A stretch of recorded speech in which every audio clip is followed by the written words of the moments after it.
Psicoterapia, ela ajuda todo mundo, ela, né? E qualidade de vida, né? Exatamente, ela pauta muito por essa questão do autoconhecimento, todo mundo tem coisas a melhorar, todo mundo tem coisas a questionar, todo mundo tem coisas a rever, né? Então...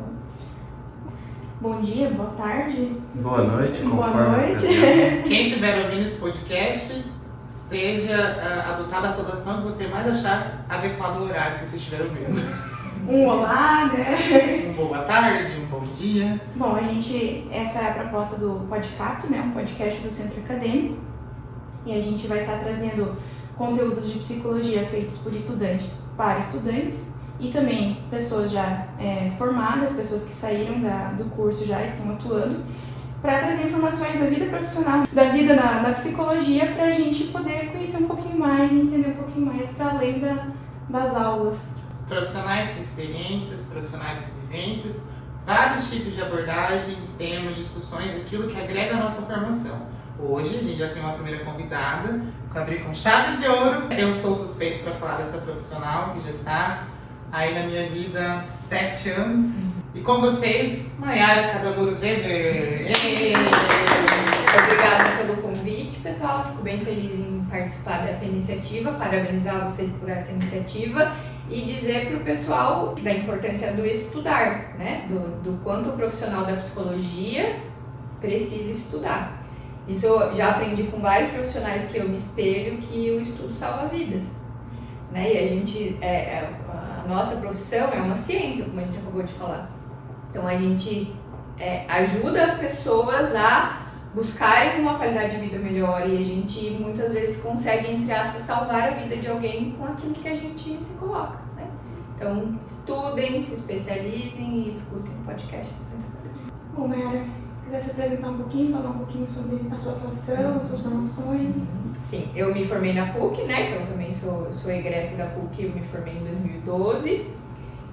A partir de então eu fiz uma especialização em fenomenologia existencial, que foi a minha primeira formação. Eu já trabalhei na psicologia organizacional por 8 anos, eu já dei aula na PUC também, substituindo a professora Adriana na licença maternidade dela.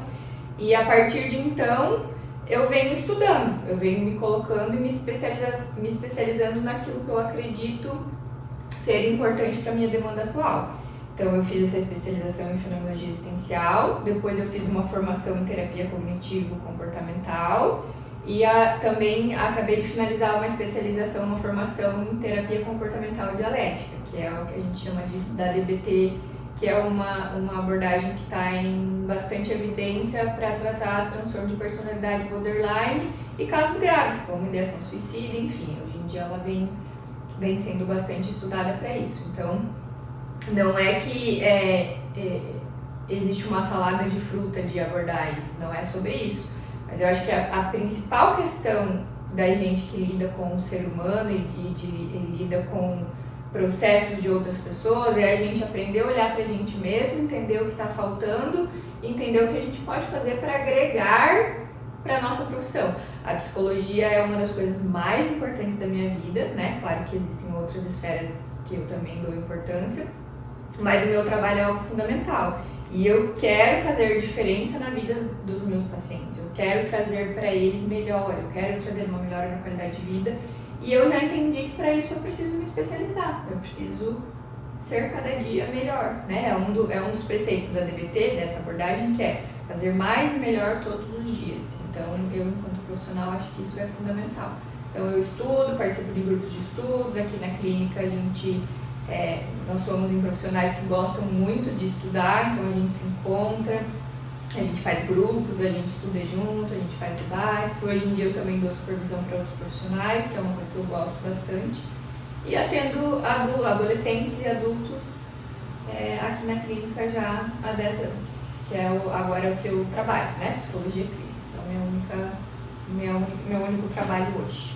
É interessante a Mayara colocar isso, porque nós estudantes temos uma visão dentro da universidade. Quando você sai, Mayara pode confirmar, é muito diferente, né, Mayara? Não tem nem o que dizer. As abordagens brigam muito entre si. Isso é mentira. Elas têm que se complementar, gente. É um negócio, porque cada uma de um jeito ajuda. Se elas se complementassem, ia ser tão maravilhoso.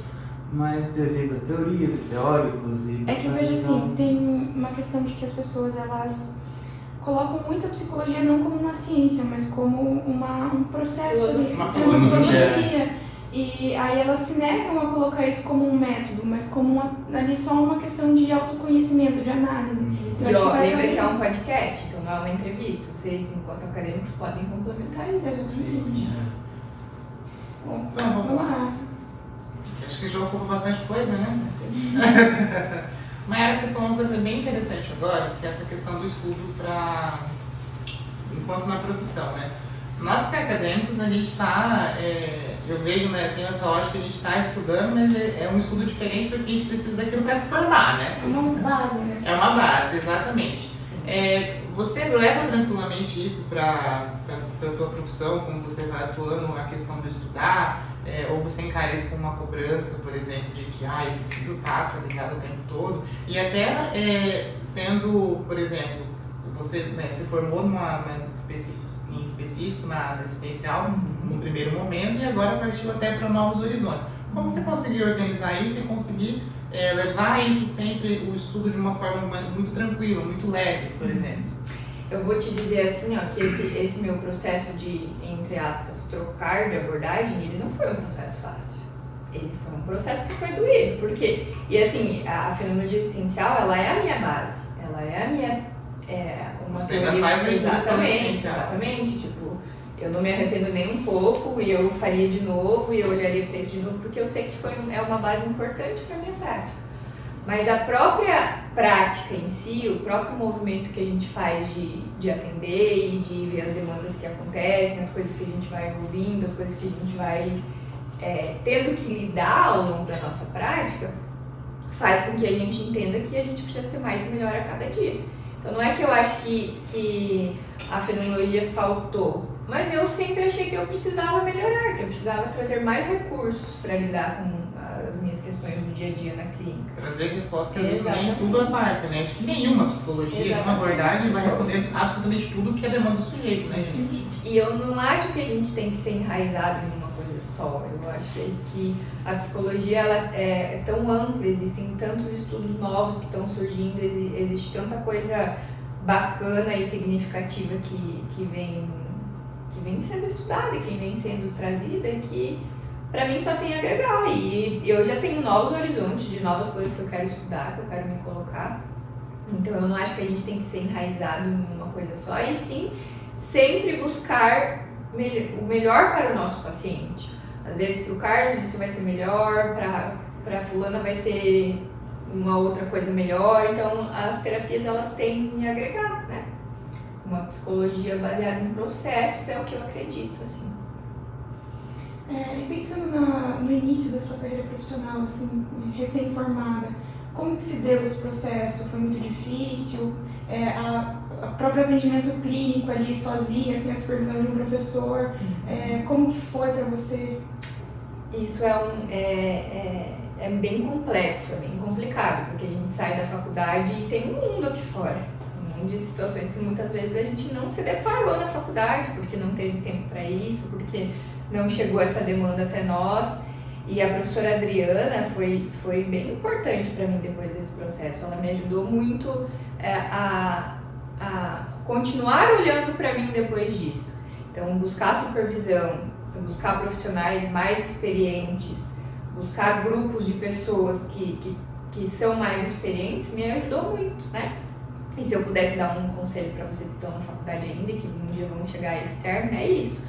Se aproximem de pessoas que vão auxiliar vocês, porque não é fácil esse movimento fora. É meio que a gente sai da faculdade e pensa, e agora?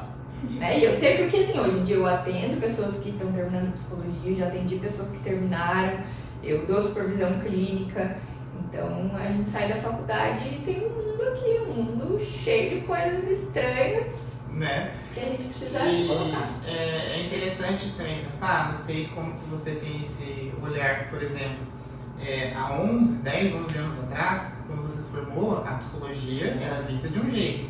Na última década, até ela não vem nesse mundo pós-pandêmico, né? Ela mudou completamente o olhar, né? Tanto que até a procura por cursos de psicologia aumentou, se a gente for ver bem, né? A minha turma, né, todos os nossos professores eles comentam. Cara, como, né, tem uma turma super cheia de vocês, já tá no quarto, né, indo pro quinto período, e tá todo mundo ali porque quer agregar a profissão. Como que você vê hoje em dia, por exemplo, que tem essa diferença, que hoje em dia tem digamos, uma aceitação melhor da própria profissão na sociedade? Tem muita coisa que eu ouço agora, né, de um tempinho atrás, que eu nunca tinha ouvido, nem recém-formada e nem enquanto eu estava na faculdade. Então, sim, a psicologia, principalmente uma psicologia baseada em evidências, uma psicologia baseada em estudo científico, ela vem se aproximando muito de um tempo para cá. E eu acho que a gente tem que se abrir para isso. Porque a psicologia não é só uma filosofia, a psicologia é uma ciência e ciência se faz como? Então, a gente tem que sair desse polo. A filosofia, sim, é muito importante para a psicologia, mas os estudos, as pesquisas, a evidência científica também é. E eu vejo que isso é o que mais vem sendo falado ultimamente. Assim, acho que é o maior ganho que a gente tem dos últimos 4, 5 anos, vamos colocar. Essa psicologia baseada em evidências, que eu acho que é importante e também salva vidas, né? Eu tenho uma perguntinha bem, vou dizer capciosa, né? Mas é sempre interessante a gente abordar sobre isso, porque até uma coisa que eu sempre fico pensando. A gente sabe, né, que a gente vive numa sociedade aí do sintoma, né? Medicalização cada vez mais crescente, patologização até da saúde mental, que a gente pode até conversar sobre isso depois, que eu quero muito saber a sua opinião sobre, né, principalmente em relação aos estudos, mas até para nós acadêmicos, né, e você como profissional, como também falar sobre a questão da própria subjetividade do indivíduo, desse sujeito, né, dentro desse mundo que é cheio de evidência, que é cheio de coisas aparentes, porque tem o outro lado que não aparece, mas que ele está lá, por exemplo. Eu acho que as duas coisas se encontram, a gente não pode analisar a mente como algo que está fora do indivíduo, né? As duas coisas elas se perpassam, porque existe sim a evidência, mas existe também o indivíduo, existe aquela pessoa que a gente tem que olhar. Então, o Carlos como Carlos, não o Carlos apenas como um diagnóstico, se é que ele possa vir a ter, entende? Então, eu acho que é como a gente falou, a gente não precisa escolher para que caminho a gente tem que seguir, a gente pode unir as duas coisas, né? Precisam caminhar juntos. Exatamente, tanto olhar para isso do subjetivo como olhar para isso da evidência, né? Essas duas coisas elas estão juntas, a gente não precisa dividir, a gente não precisa separar. A gente estava até debatendo isso em sala, que apesar de se ter sintomas que definem um transtorno, eles vão se apresentar de forma diferente a cada sujeito, né? Tem que ter um olhar para o indivíduo, independente do diagnóstico que ele tem. Olhar o que significa aquilo para ele, né? O que é a tristeza para cada pessoa, o que é a ansiedade, como ela se apresenta para cada um. Até porque nem tudo é diagnóstico, né? Os transtornos mentais, eles existem, eles estão presentes na clínica, mas nem tudo é transtorno mental, né? Existem questões do ambiente, existem questões do indivíduo em si, que a gente lida de formas diferentes com determinadas coisas, né? Eu vejo que existem dois extremos, né? Aquele que tudo é medicação, tudo é transtorno, tudo se resume a um diagnóstico, e aquele que se nega a isso, né? Aquele que se nega que é necessária uma medicação, dependendo do caso, que é uma ferramenta que deve ser utilizada e que pode sim ser um diagnóstico, né? Mas e fica nesses dois pesos e acaba não se tendo um equilíbrio ali. Eu acho que foi por isso que a DBT, a comportamental dialética, chamou minha atenção também, quando eu comecei a ouvir sobre ela. Porque, o que é a dialética? Exatamente isso que você acabou de falar.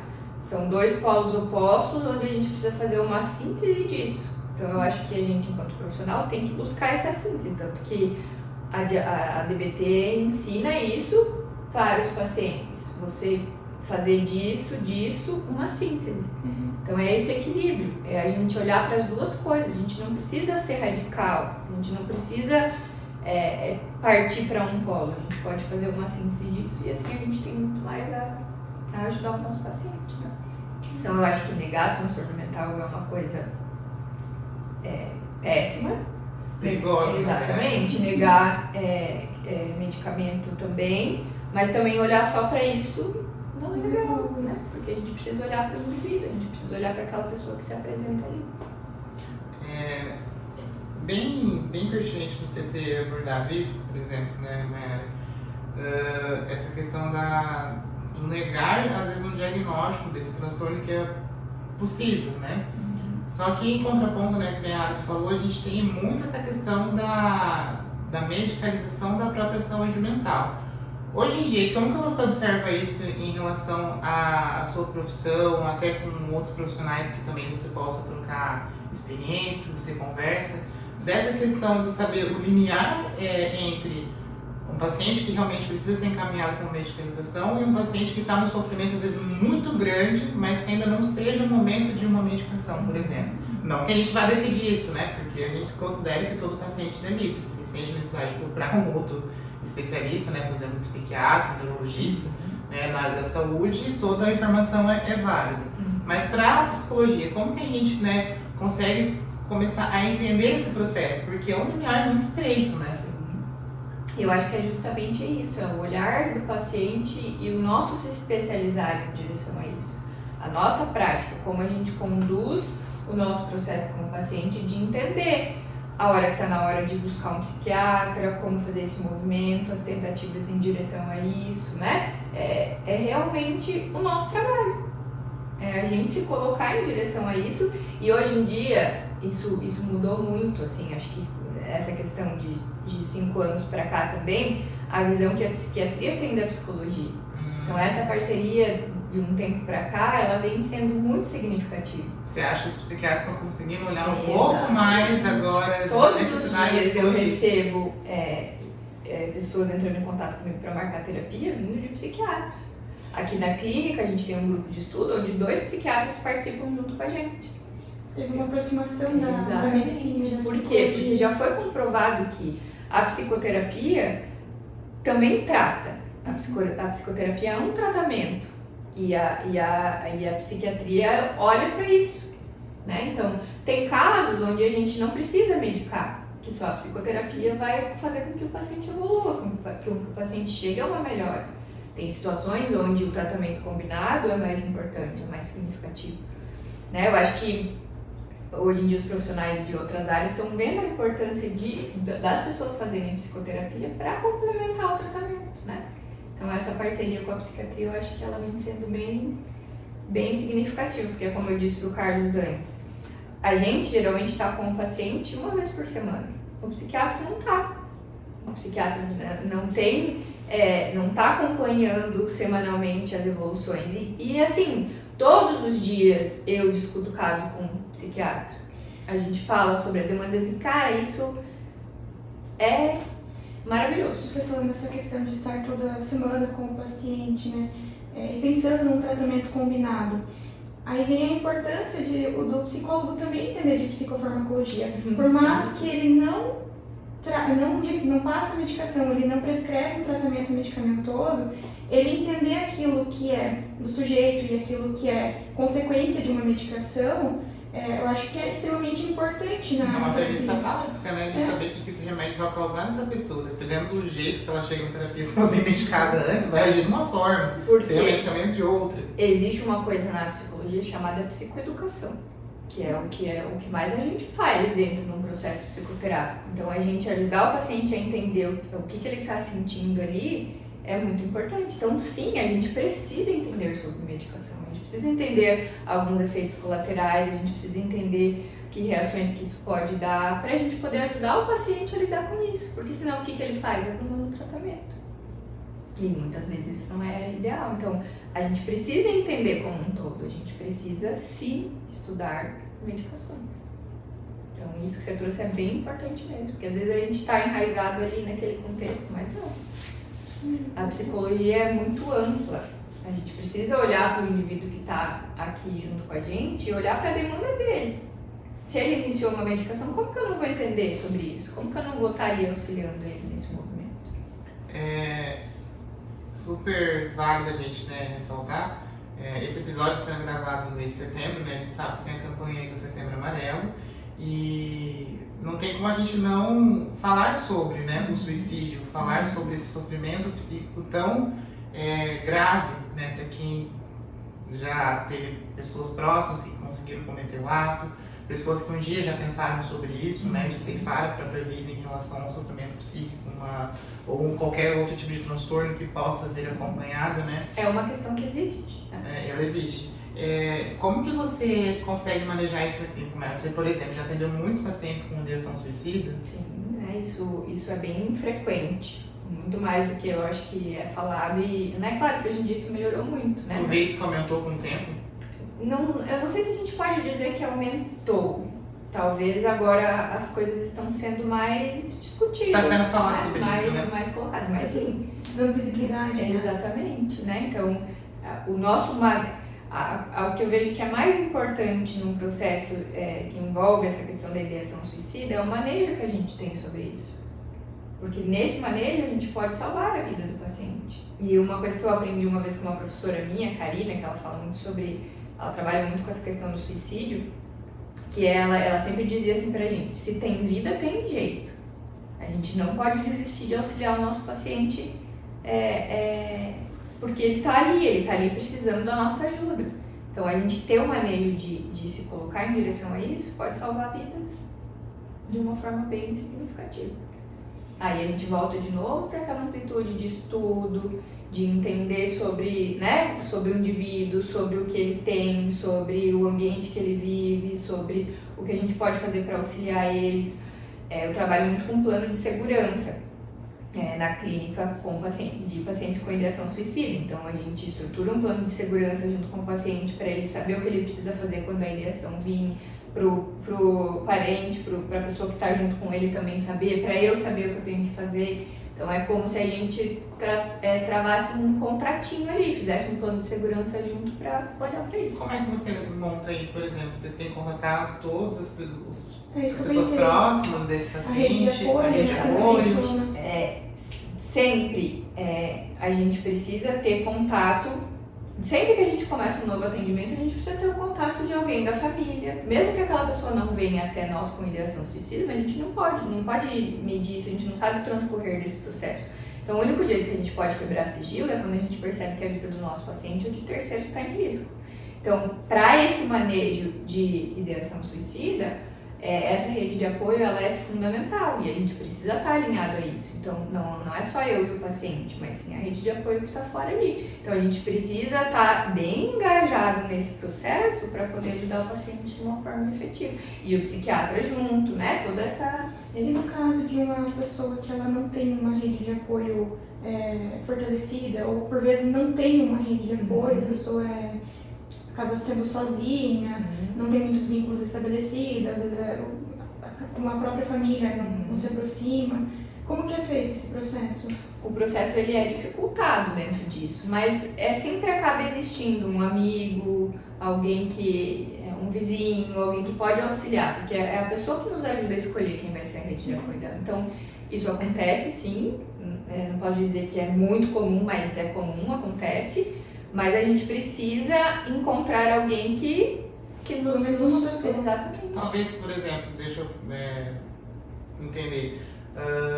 Às vezes não temos um paciente que não tem uma rede de apoio, né, bem estruturada. Talvez, por exemplo, seja esse o caminho dela começar a estabelecer melhores relações com outras pessoas, considerando que a gente não vive sozinho nesse mundo, sim, por exemplo? Claro que a gente tem que cuidar muito como que a gente vai trabalhar isso, porque a pessoa com ideação suicida está ali vulnerável. E sempre que há ideação suicida, é nisso que a gente tem que focar primeiro. Tem ideação suicida, é esse o contexto que a gente precisa olhar primeiro. A gente não vai trabalhar outras coisas, a gente precisa cuidar do paciente para ele estabilizar nesse sentido. Mas sim, é uma possibilidade de olhar para essas questões das relações, de como isso se dá, de como isso está e melhorar, né? Estar ali buscando uma efetividade nesse sentido.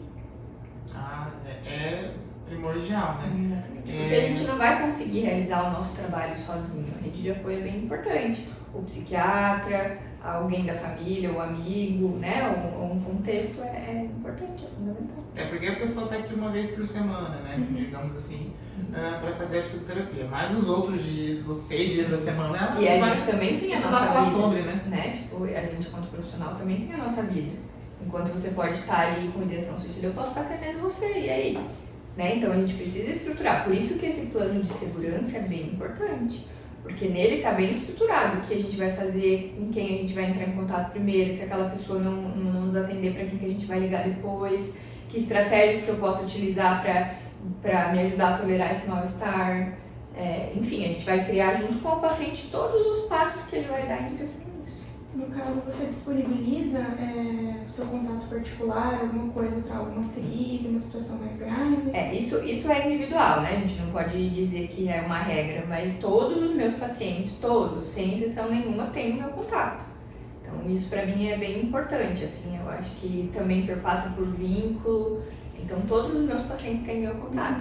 Esses pacientes mais graves, eles sabem que, o que eles têm que fazer também se eu não atender naquele momento. Então, todos, sem exceção, têm o meu telefone particular.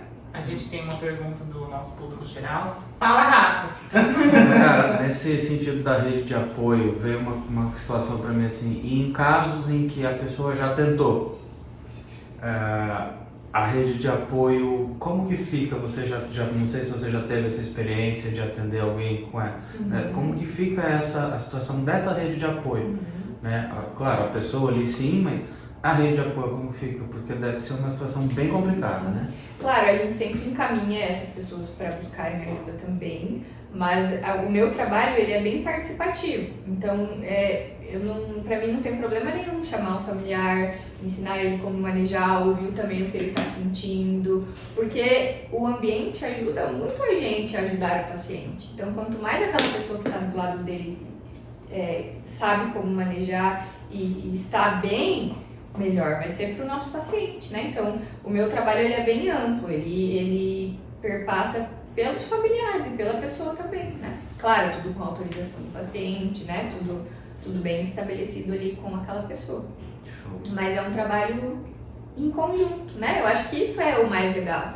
A gente não consegue fazer nada sozinho. Se a gente está em uma rede de apoio grande, a gente consegue muito mais ajudar o paciente. Isso também com outros profissionais. Psiquiatra, nutricionista, educador físico, enfim, né? Eu acho que quanto mais pessoas auxiliando, mais eficaz aquilo é. Hoje, para ti, por exemplo, tá mais claro a questão de que não é só a psicologia, não é só a psiquiatria, não é só nós ali, os agentes, né, da saúde mental, que vai atuar sobre a vida do indivíduo, né? Que existem outras profissões que necessariamente atuam também com esse paciente, né? Por exemplo, você mencionou um nutricionista, se a pessoa precisa de alimentos saudáveis, por exemplo, digamos, né, de um tipo de alimentação adequado, porque o cérebro dela precisa funcionar, a gente sabe, né, que não adianta, atividade física principalmente, né, vamos produzir ocitocina, né, ocitocina, gente, Serotonina, dopamina, né, todas as inas possíveis para ele poder ficar bem. Então a gente não exclui os profissionais também. Não. Eu acho que quanto mais a gente tiver ferramentas e pessoas de diferentes áreas para auxiliar, melhor, até porque a gente tem que entender que a gente está agora falando de transtorno mental, tá? A gente sai um pouquinho nesse sentido, mas o transtorno mental é multifatorial. Então a gente não pode só cuidar de uma coisa. A gente tem muito a ganhar se o paciente tiver um sono de qualidade, se ele tiver uma alimentação de qualidade, se ele fizer atividade física, se ele, enfim, né, se ele estiver fazendo toda essa parte do ambiente, de comportamento, né? Tanto que quando o paciente vem para o processo de psicoterapia, antes da gente dar um diagnóstico para ele, a gente tem que limpar o comportamento. Então, esse paciente está dormindo? Esse paciente está fazendo atividade física? Porque só da gente manejar algumas coisas, o paciente já tem muita melhora. Porque, por exemplo, o sono ele afeta o estado de vigília e... Exatamente. Então, no caso, se eu não tô dormindo... Se a gente fica vários dias sem dormir, a gente entra em psicose, né? Não, e assim, as pessoas às vezes nem por ficar vários dias sem dormir, mas o fato de não dormir direito aí fica desatenta, o foco fica prejudicado. Mais irritada, E quer já- comer mais, né? E aí já vem essa questão de, não, eu tenho TDAH, porque eu não tenho atenção, porque a minha atenção ela não funciona, mas às vezes você só precisa manejar o sono da pessoa. Por isso que eu sempre falo, chegou pra terapia, é importante a gente limpar isso, entender como que estão essas coisas. Só aí a gente já tem uma melhora significativa em muita coisa. Claro, né, gente, considerando que os transtornos mentais existem e que às vezes isso só não vai chegar, né? Mas é importante. A gente falando do Setembro Amarelo, né, da questão do suicídio, eu vejo que às vezes as pessoas, né, no contexto geral mesmo, não da psicologia, se disponibilizam a conversar com as pessoas que estão numa situação dessa, né? Por exemplo, no Instagram, eu disponibilizo meu chat para caso você precisar desabafar. Tem muito essa visão de que a pessoa que está com ideação suicida, ela só precisa falar, né? Só que muitas vezes não é só uma escuta qualquer, né? Precisa ser uma escuta ativa, uma escuta profissional em relação a isso. Sim. Porque, por vezes, dependendo do que você fala, pode até prejudicar o contexto da situação da pessoa. Exatamente. Então, essa questão, né, de como é feita essa escuta, essa escuta profissional numa questão de suicídio mesmo. É como você já disse, é uma escuta ativa, sempre pautando em olhar para o indivíduo e para aquilo que a gente conhece dele. Porque a partir do momento que a gente é psicólogo daquela pessoa, a gente sabe sobre a pessoa, a gente sabe o que reforça, o que não. Então, eu acho que isso é muito um olhar individual também, né? Da gente saber o que é a questão para aquele indivíduo, o que é gatilho, o que auxilia ele, o que não auxilia, porque às vezes eu posso falar uma coisa pra você que vai te ajudar e eu falo pro Carlos que vai piorar a situação. Então eu acho que ter esse olhar individual é bem importante, por isso que a gente tem que conhecer a pessoa que a gente está ajudando, né? Muitas vezes o que se vê no senso comum, assim, a pessoa falando, já vai passar, não precisa sofrer por isso. E as pessoas têm dificuldade em lidar com a morte. Né? Então, pensa nesse sentido, já liga um alerta e às vezes, né? A maior questão filosófica na vida, né? Exatamente. Lidar com a morte, né? Com a finitude que isso um dia vai acabar, né? Exatamente. Essa semana mesmo aconteceu um caso onde eu precisei entrar em contato com um familiar, porque tinha uma paciente em risco, e não que essa pessoa não ajudou, mas ela chegou com tudo assim dentro do contexto. Daí eu precisei acionar uma outra pessoa que tinha um manejo um pouco melhor, que chegou até o local e conseguiu ajudar a minha paciente. E não é porque essa pessoa quis fazer isso, é porque as pessoas realmente têm dificuldade em lidar com isso, né? Então não é todo mundo que tem esse manejo, por isso que falar sobre isso é muito importante. Porque as pessoas, né, ajudam de uma certa forma, mas às vezes esse contexto pode ser um pouquinho piorado. E tem também a visão de que as pessoas acham que falar sobre suicídio vai fazer com que isso aconteça mais. Isso não já foi provado que não é real. Então, a gente precisa dar abertura para isso, para que se entenda essa questão do que o que leva uma pessoa, né? Isso daí é particular de cada um, né? Mas o que leva uma pessoa a querer cessar a própria vida, a não ter mais essa vontade de viver. Né? Exatamente. Então é um olhar individual, é a gente falar sobre isso para mostrar para as pessoas como reagir, como agir e principalmente estimular essas pessoas a buscarem ajuda efetiva, ajuda profissional, né? Além dessa questão, Mayara, a gente está falando sobre Setembro Amarelo, como você enxerga trabalhar a questão do comprometimento de quem, por exemplo, está em ideação suicida ou algum tipo de transtorno, o comprometimento com a psicoterapia? Porque a gente sabe que, sim, ela é necessária, né? Nesses casos a gente não tem nem pensar que a pessoa precisa, né, entender esse processo como um todo, mas a gente sabe que ela vai tocar em muita coisa que às vezes nem reverbera tanto pela uma ideação ou pelo transtorno, mas pela subjetividade dela. Como você consegue trabalhar isso, por exemplo, na clínica, do comprometimento com a psicoterapia? Isso é bem importante, porque é fundamental, é o que eu sempre falo para os meus pacientes. É 50% eu e 50% você. Eu tô aqui e vou dar o meu máximo por você sempre. A partir do momento que eu te aceitei como meu paciente, eu vou estar aqui para você. Mas eu não consigo fazer tudo sozinha. Eu preciso do teu engajamento. E isso também é um processo. O vínculo é muito importante nesse sentido. Vincular e se sentir acolhido nas sessões, né? Tem gente que é mais rápido, tem gente que demora mais, mas é psicoeducar o nosso paciente a entender que a psicoterapia é um processo de engajamento. Não é a gente vir aqui, falar, fechar a porta, ir embora e voltar só semana que vem. A psicoterapia, ela é dinâmica, ela precisa funcionar fora do setting terapêutico também, senão a gente não tem resultado. Essa é a minha visão de trabalho. Geralmente a gente sai com as tarefinhas, digamos, a sessão, né? Para pensar durante a semana, porque pensar, falar sobre já é um exercício diário até para a pessoa perceber a evolução dela ao longo, né, do tempo que ela está aí fazendo a terapia propriamente, né? O falar também é terapêutico, mas não é só isso. O processo de terapia não é só isso. Existem, por exemplo, outros tipos de manejo necessário que você faz dentro do processo terapêutico que é necessário, que você fala assim, olha, isso aqui é muito legal de trabalhar, isso aqui é muito interessante, eu aplico com os meus pacientes e vejo resultados. Existem muitos estudos hoje falando sobre mindfulness, atenção plena. Então, é uma coisa que eu estudo já há um tempo, que eu já indico há um tempo para os meus pacientes, mas depois que eu fiz a minha formação em DBT, que a mindfulness é uma das habilidades que a gente treina em DBT, junto com o paciente. E existem muitos estudos. Se você for pegar qualquer livro de psicologia recente, sempre vai ter um capítulo de mindfulness ali, em forma de tratamento e manejo. Então, uma das coisas que eu venho há um tempo instigando os meus pacientes a buscarem, e eu venho falando sobre isso no Instagram também, é essa questão da atenção plena. Da gente, porque existem benefícios em várias áreas da nossa vida, comprovados cientificamente já, do que a atenção plena pode fazer. Então, além desse processo de psicoterapia, mindfulness é uma das coisas que eu venho trazendo para os processos, né? E como, por exemplo, uma aplicabilidade prática desse mindfulness com pacientes você faz, né? Dá um exemplo aí para nós. Sim. Mindfulness a gente pode fazer com qualquer coisa. A gente pode fazer com uma meditação guiada. O que é mindfulness? É a atenção plena. A gente focar a atenção em qualquer coisa que a gente esteja realizando. Tomar banho, comer, qualquer coisa que a gente possa fazer. Uma meditação guiada.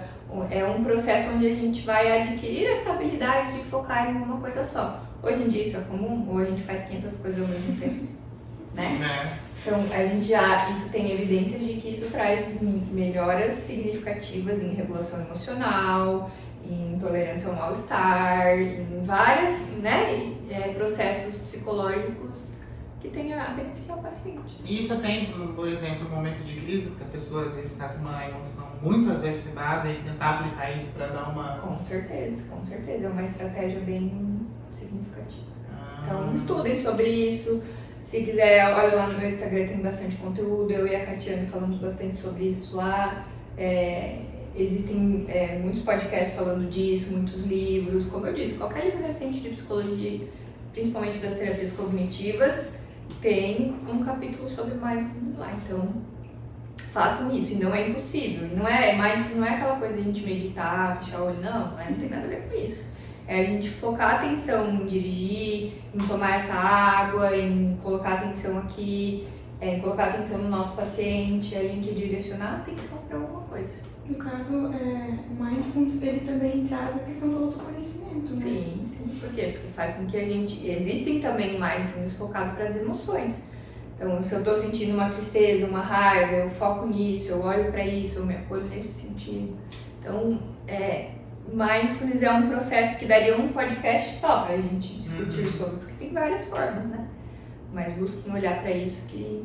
Fica a dica para um próximo episódio. Exatamente. É como um dos vários estudos, então, que você tem se aprofundado, que você vê que tem dado muito resultado nos seus pacientes, na sua prática, né, enquanto profissional, e que tem a agregar, né? A gente tem que pensar mais como a base das coisas, assim. Porque como ela atua e nos ajuda no processo de regulação emocional, então a gente tendo isso como prática diária na nossa vida, cerebralmente a gente tem modificações, então a gente consegue melhorar tudo à nossa volta, né? Tanto que na DBT a gente treina 4 habilidades com o paciente, a gente ensina 4 habilidades, que é mindfulness, questão de regulação emocional, tolerância ao mal-estar e relacionamento interpessoal. E a primeira que a gente ensina para o paciente é mindfulness, porque ele precisa aprender esse movimento para daí estar melhor para as outras habilidades. Então, estudem sobre isso. E pratica. Bastante coisa, né? Eu agora estou pensando aqui, tentando pensar numa prática, por exemplo, de mindfulness. Não é aquela coisa que a gente tem que parar exatamente durante o jogo, parar tudo que eu estou fazendo agora para poder fazer Usar as isso. perninhas, né? Exato. Tipo, é também uma forma, mas é com qualquer coisa. Como pessoa Chupando leiga, uma bala, a gente pode fazer atenção plena. eu como uma pessoa leiga no assunto, a primeira coisa que me vem na cabeça é essa questão da meditação guiada de estar sentadinho e daí coloca aquele áudio com sonzinho de cascata e alguém falando que se imagine numa cachoeira. Então, assim, é a primeira coisa que me vem na cabeça, né? Essa é uma das formas, né? Só que as pessoas associam muito isso a uma questão espiritual, uma questão mística, né? É porque tem um cunho religioso voltado para essa questão do budismo, né? Todo esse outro processo. Mas não, existe. A gente está falando de ciência agora. Mindfulness tem evidência científica e comprovada para N situações. A gente também não pode esquecer que toda ciência parte de uma filosofia, né, gente? Sempre, Então, né? se aconteceu Tudo tem dentro de uma uma... base. Exato, se sair de uma filosofia e isso atingiu mais pessoas, é porque existe uma evidência que está aparecendo. Então, como é que essa prática está ajudando tantas pessoas, né? Qual que é a ligação, então, fisiológica, vamos pensar assim, filogenética, que isso pode alterar no sujeito? Então, tá aí pra gente pensar, né? E daí a gente acha que mindfulness é não pensar em nada. Não é isso. Mindfulness é a gente conseguir se concentrar em uma situação. Então, eu tô aqui concentrada numa bala que eu tô chupando. Aí, de repente, eu penso lá na roupa que eu tenho pra estender. A hora que eu me deparo com isso, eu volto a focar naquilo que eu preciso focar. Então, é sobre isso. É sobre a gente ir e voltar. É sobre a gente entender que a gente pode. Mindfulness não é não pensar em nada. Nem tem como, né? Não pensar em nada. Não, isso não existe, né? É a gente aprender a colocar atenção plena nas coisas que hoje em dia, né, a gente tá meio alucinado. Então, e é uma prática, todos os dias existem zilhões de técnicas de mindfulness, de coisas que a gente pode fazer, né? Então, é praticar um pouquinho por dia. Às vezes é parar 3 minutinhos do dia, sentar ou deitar e focar na tua respiração. Percebeu que o pensamento foi, volta a focar na tua respiração. A respiração, gente, é uma ferramenta que a gente tem, a gente precisa e a gente faz toda hora e que é uma excelente estratégia de regulação emocional. Então, a gente aprender a focar, aprender a respirar, fazer uma respiração diafragmática pode ajudar muito a gente a trazer vários benefícios. Então, tudo isso a psicologia tem a agregar para ensinar as pessoas, né?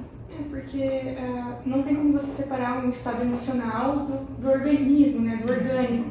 Até, tanto que se você força a respiração, começa a respirar forte, hiperventila, você começa a ter um sentimento de ansiedade, uma sensação ansiosa, né? Então não tem como você se distanciar disso. E justamente por isso, fazendo uma respiração diafragmática, isso também é comprovado pra gente de que relaxa, calma. É isso na DBT são as técnicas de tolerância ao mal-estar que a gente tem, que é a respiração diafragmática, que é o benefício da água gelada que a gente tem, que faz com que a gente volte para um basal, né? Então são estratégias que, se a gente conseguir ensinar para o nosso paciente, são bem importantes. Por exemplo, uma técnica dessa, né, até da respiração, de concentrar, é possível até uma pessoa que tem, vamos pensar assim, um diagnóstico de hiperatividade, um TDAH, né? Conseguir aplicar isso até para diminuir até a incidência de crise, por exemplo? Com certeza. São estratégias que a gente vai ensinar ao paciente, porque ele tem que pensar assim, ó. Todo tratamento, além de medicamentoso, pensando no TDAH que você trouxe, também é comportamental. Então, também existem técnicas que não só o medicamento, que vão ajudar o paciente com TDAH a ter uma qualidade de vida melhor. Né? Então, sim, a psicologia tem a agregar, a mostrar, ensinar para as pessoas comportamentos, situações que elas podem usar no dia a dia que vão trazer benefícios para a melhora delas, né? Até porque, pensando no TDAH, né? Eu como uma pessoa com diagnóstico de TDAH, a medicação em si ela não vai resolver tudo. Ela pode vai tomar pro resto da vida, né? E você pode ali tomar para melhorar a sua concentração ali, mas a autoestima, a percepção sobre si, diante da dificuldade que você tem, ela não vai melhorar com a medicação. Exatamente. Isso é treino, isso é você falar sobre, você trabalhar em cima disso. A gente se percebeu, eu sempre falo, o paciente com TDAH toma um psicoestimulante, ele fica mais focado. Só que às vezes ele pode ficar focado numa coisa que não é pra ele fazer. Então às vezes ele tá ali estudando, tô ali estudando, super focado, aí eu abro o site site da Shein lá. Eu vou colocar o hiperfoco aonde no site? Então eu tenho que lembrar que eu preciso voltar para o meu estudo, senão eu vou ficar focado nisso. Então essa parte, por isso que quem tem transtorno mental, quem tem um diagnóstico, o tratamento psiquiátrico é importante, mas o tratamento psicológico é tão qual, porque vai trazer ferramentas para auxiliar, para ajudar aquele paciente a lidar com o que ele precisa lidar. É a questão ambiental mesmo, você saber que tipo de estímulo você pode ter ou não no ambiente, né? Eu precisei estruturar um canto na minha casa só para estudar e trabalhar, porque eu trabalho em home office. Então, se eu fazer isso na mesa da cozinha, eu não fazia nada, né? Porque não é que eu não me ajudava, que eu não tentava, mas porque as coisas realmente me distraíam. Então ali eu não estava no momento que eu conseguia fazer isso, então eu precisei criar um ambiente estratégias, exatamente. E aí eu me fecho no quarto, deixo o celular pro lado de fora, aí eu consigo fazer minhas coisas. Exatamente. O remédio não vai ajudar você nessa amplitude, né? Não. Então o remédio ele sim é importante, mas ele é uma parte disso. A gente tem N outras partes. Regular sono, fazer atividade física, manejo comportamental, manejo do ambiente, o que mais? Alimentação, socialização, tudo. O tratamento ele engloba um monte de coisas. Rotina. Exatamente. E a gente, enquanto psicólogo, precisa psicoeducar o paciente nisso e traz, né, muitos benefícios. Você faz psicoterapia, que você já me falou, o Carlos faz. Vocês entendem a importância desse movimento. A gente levar para pensar, entender, né, todo o contexto que a gente está inserido, né? Às vezes eu ia até pedir para você falar um pouquinho sobre isso. Muitas vezes, né, a gente sabe, né, nessa sociedade aí do estímulo, né, que a gente recebe informação de tudo quanto é lado, a nossa cabeça é cheia de coisas, cheia de informação. Todo mundo acho que tem uma rotina atribulada de segunda a sexta, né?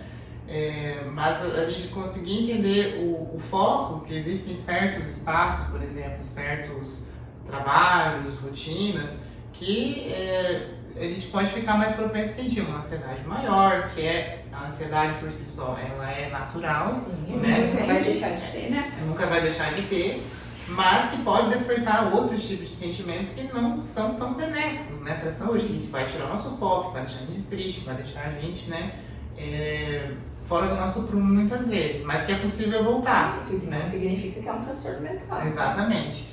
E quando, por exemplo, não sei se você já se deparou, ou se você tem observado, ou se você teve até pacientes que já tiveram esse tipo de comportamento, por exemplo, de ter aquele diagnóstico e já ter tomado aquilo como verdade, né? Porque assim, não, isso, não, porque eu tenho TDAH, não, porque eu sou borderline, porque eu tenho isso, eu tenho aquilo, né? Como que é para trabalhar isso, por exemplo? Não sei se você já deparou com pacientes assim. A pessoa justifica o comportamento. Exatamente, justificar por conta de um transtorno. A subjetividade se torna o diagnóstico. Exatamente. E aí que entra o nosso papel de psicoeducar o paciente dentro daquilo que ele tem, do que é mito, do que é verdade, do que não é, de também ensinar o paciente sobre aquilo. Quem tem um diagnóstico é muito importante que a pessoa saiba sobre esse diagnóstico e de que ela entenda, mas principalmente entenda que primeiro vem ela, primeiro vem o Carlos, para depois vir o diagnóstico.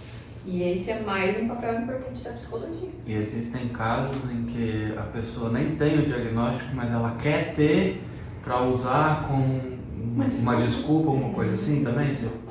É difícil a gente falar sobre isso, assim, porque se a pessoa está vindo com isso, significa que tem alguma questão.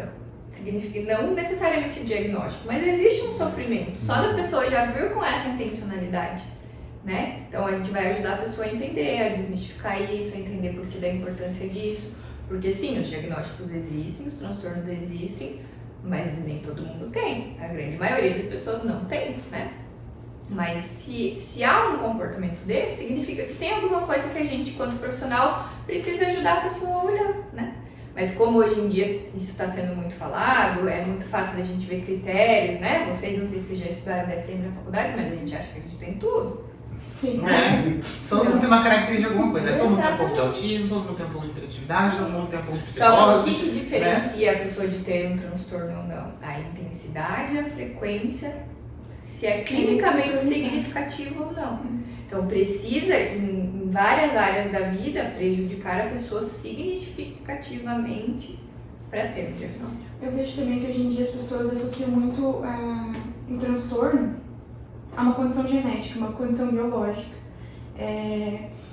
E não, ela é uma questão multifatorial, como você tinha falado anteriormente.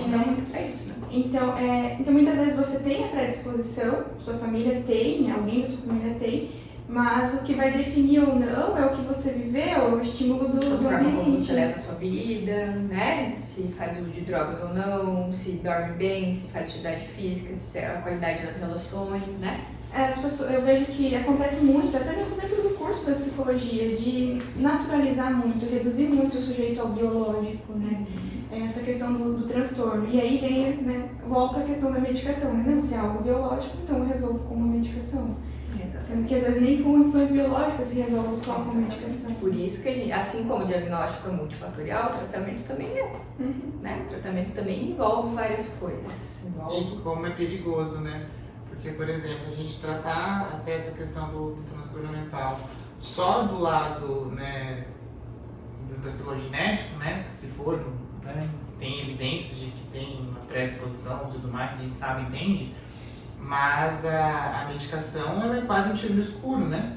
Porque às vezes um medicamento que a pessoa fala, não, eu tenho tal coisa e eu tomo esse remédio, que geralmente o meu psiquiatra, né, eu vou lá, eu vou tentar ir em busca desse remédio, às vezes buscar um laudo e começar a tomar remédio e se sentar 10 vezes mais e aí você desencadear um problema muito maior, né? Exatamente, essa questão medicamentosa ela é séria, por isso que ela precisa ser acompanhada por bons profissionais, né? Pensando na própria Ritalina, né, do TDAH. O surto de Ritalina que teve As crianças, pessoas né? tomando Vivance para emagrecer. Vivance, exatamente. E ele é um psicoestimulante, ele causa dependência. E as pessoas, elas utilizam isso como se fosse... Um Dorflex. Vicia também, né? Então, aí tá a importância desse podcast, tá a importância de eu aceitar o convite para vir aqui, tá a importância da gente falar sobre isso no Instagram. Né? Vocês, é uma coisa que eu pego no pé do Carlos, inclusive. Vocês não são profissionais ainda, mas vocês já estudam sobre isso. E o Instagram tá ali para auxiliar. Então, quanto mais informação verdadeira a gente levar para as pessoas, melhor vai ser para tudo isso. Porque, gente, quando vocês começarem a entender, vocês vão ver o quanto as pessoas são leigas em muitos assuntos e que elas não sabem. É a mesma coisa quando as pessoas dizem que qualquer remédio que o psiquiatra passa vicia, isso não é real. Né? Tipo assim, a maioria dos remédios utilizados dentro da psiquiatria são remédios de tarja vermelha, antidepressivos, que não causam dependência. Né? Então tem todo esse estigma que a gente precisa ajudar a população. E não é porque as pessoas são burras, não é isso, é porque realmente as pessoas não estudam sobre isso, são leigas no assunto. Não estão no domínio de conhecimento delas. Exatamente. E o nosso papel é importante para a gente poder auxiliar a pessoa, né? Tanto que o objetivo é trazer conhecimento, né? Falar sobre isso para que as pessoas ouçam, entendam, procure se orientar um pouco melhor sobre isso. E não porque é uma obrigação, mas porque é necessário que as pessoas... Faz parte do sujeito saber sobre isso. Quanto mais eu sei, mais eu sou. Quanto mais eu sei, mais benefícios eu trago para minha vida. Quanto mais coisas eu aprendo, mais coisas eu mudo. É igual quando a gente estava falando da abordagem antes. Mudar não é fácil, mas é necessário. Mas é ação. Exatamente. E a ação, aí a gente volta para aquilo do objetivo da psicoterapia. A psicoterapia ela está em dois polos, que é o polo reflexivo, mas é o polo da ação também. Então essas duas coisas juntas é onde a gente consegue trazer benefício para o paciente. Reflexão e ação. Agir, fazer por mim, olhar para as coisas que eu tenho, né? Fazer o que a psi pede. Fazer o que a psi pede, né? A gente tenta, tá, gente? A gente tenta. Então a psicologia é isso e mais um monte de coisa que a gente não falou, né? Mas é muito importante essa discussão. Quanto mais a gente conseguir levar para as pessoas conhecimento real, né? Conhecimento baseado em realidade, mais a gente tem a ajudar esse contexto. Porque acho que todo mundo que faz psicologia, né? Não vou colocar todo mundo porque não tem como generalizar isso, mas a grande maioria das pessoas que escolhem fazer psicologia é por quê?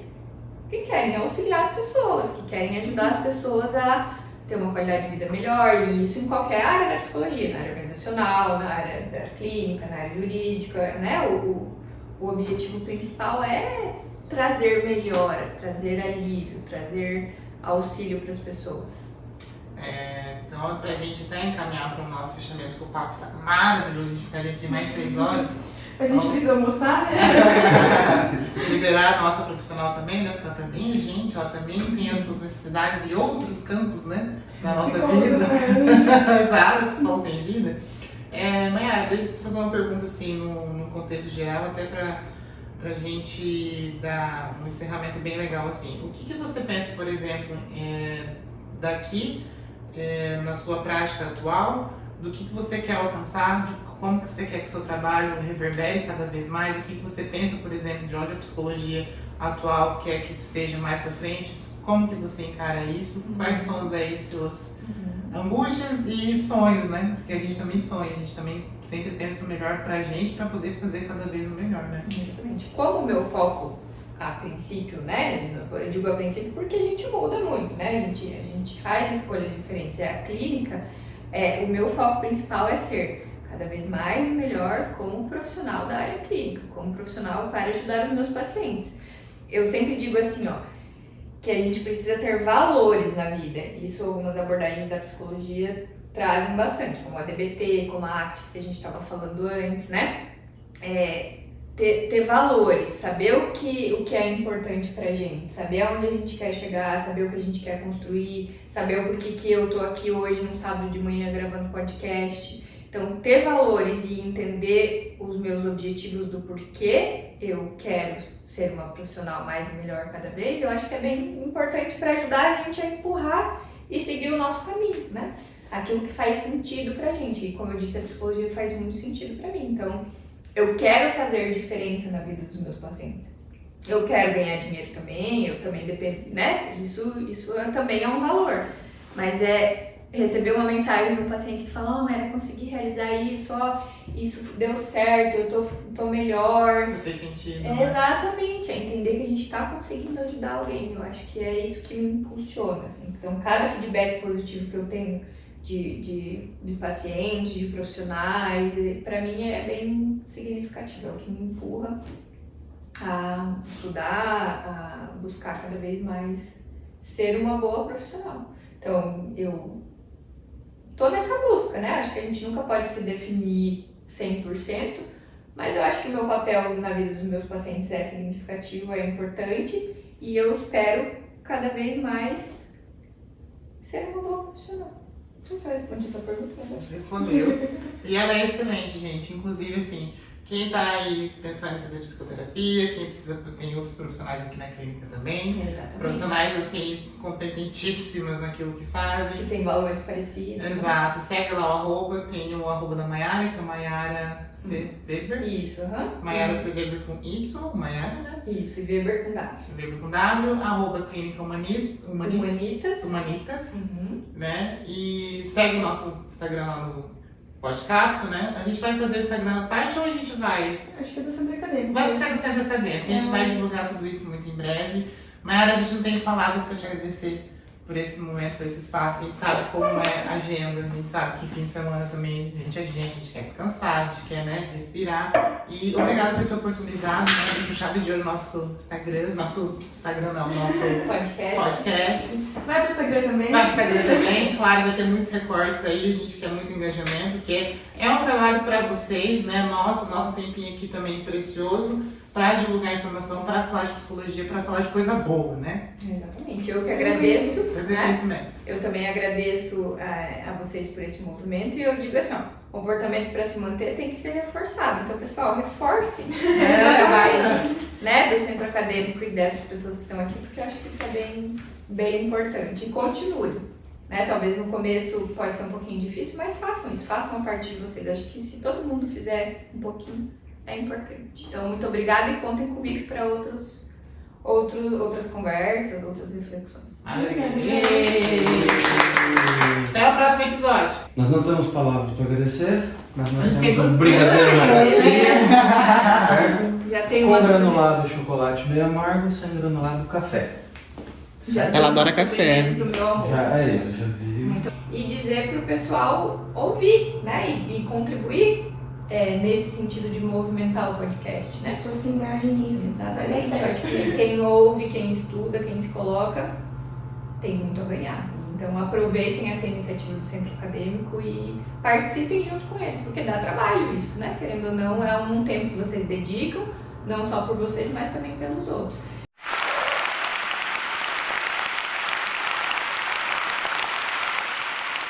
Do centro acadêmico lá.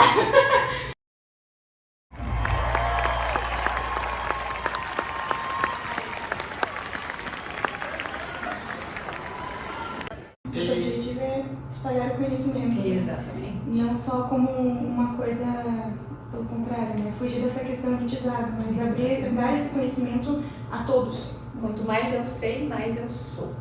Vamos quebrar barreiras, né, galera? A psicologia tá aí posta, tá aí no nosso dia a dia, né? Não necessariamente a gente tem que estar no processo terapêutico, né, de clínica, para ler, para entender sobre. E claro, se até esse episódio despertar a sua vontade de fazer psicoterapia, que seja muito bem-vindo, muito bem aceito, né? Que é um processo maravilhoso. Se conhecer é um processo difícil, ele é árduo muitas vezes, na verdade sempre, né? Só que o resultado que a gente tem disso no final é maravilhoso. Isso, e a psicoterapia ela não existe só para quem tem transtorno mental, para quem tem um diagnóstico, né?